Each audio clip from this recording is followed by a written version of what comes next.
Yes, so contractionary fiscal policy, this is where the central bank reduces the money supply, right? The three tools, according to the three tools that the central bank uses. First one, the required reserve ratio is going to be increased under contractionary monetary policy. Remember the required reserve ratio, this is the percentage of money the bank keeps whenever you deposit the money. The discount rate, which is the interest rate the central bank charges commercial banks, will increase so that there's less borrowing and less spending.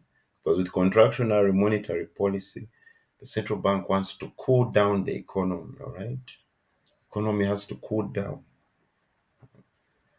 Then the other tool they use under open market operations is under contractionary fiscal policy, the central bank is going to sell these financial securities. When they sell these financial securities, the commercial banks buy them. By the commercial banks buying them, money is getting sucked out of the money supply back into the central bank. So let's now see this graphically.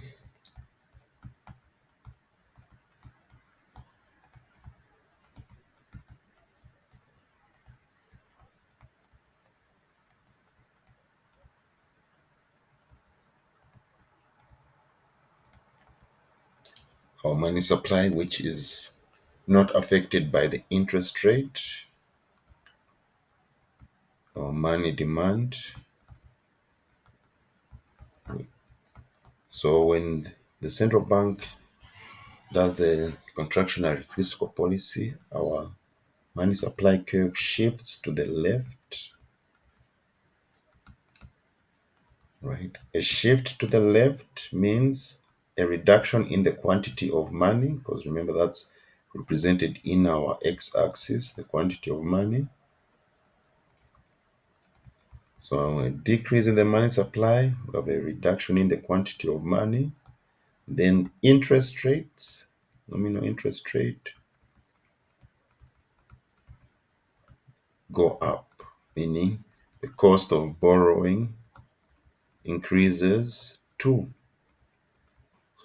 So when the cost of borrowing increases, firms and as the citizens of the country, we're going to borrow less. Right? We're going to borrow less. Less borrowing, less spending. All right. So once spending reduces within an economy, right, few people will be buying certain goods. All right. Those goods will remain there on the shelves, right, as people are buying less. So the incentive will be to reduce the price of the goods so maybe people can continue buying those goods. All right. And what that is going to imply to the firms is that they'll have to cut down on production because few people are demanding their goods. So if they produce more, it means more goods will be on the shelves. So they have to cut down on production. All right.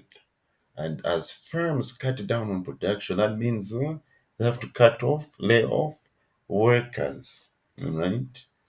Laying off of workers, more unemployment. All right. So if the economy was undergoing an inflationary gap, this is where we refer to our ADAS curve.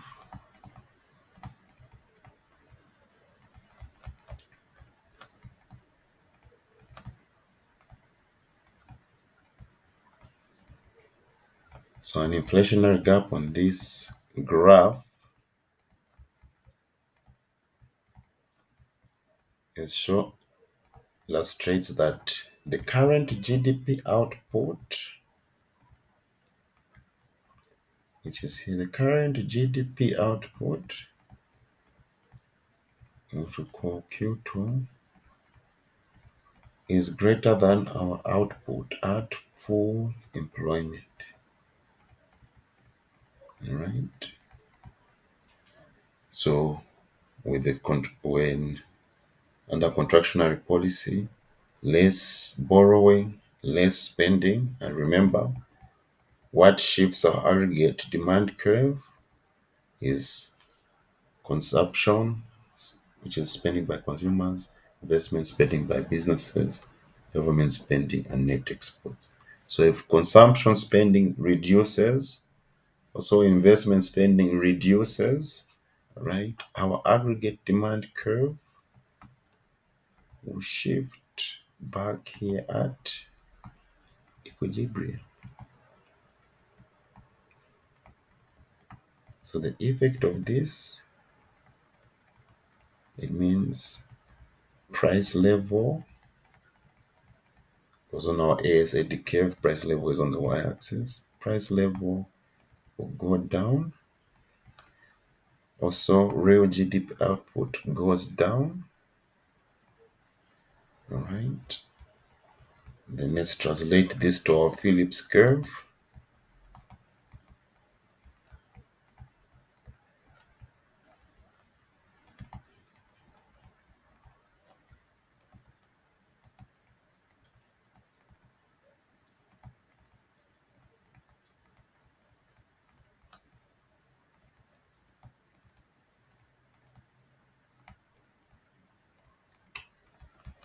So an inflationary gap is shown like this on the Phillips curve.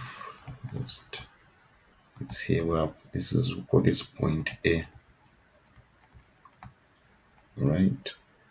High inflation, remember on our Phillips curve, the inflation rate is high. It's on the y-axis. So high inflation and low unemployment. Low unemployment. Right. So whenever we have when this AD curve shifts, it means we have a movement along our Phillips curve, a downward movement, say from point A to point B. So this movement from point A to B, the inflation goes down, all right, and unemployment increases as firms have laid off workers since they've cut down on production.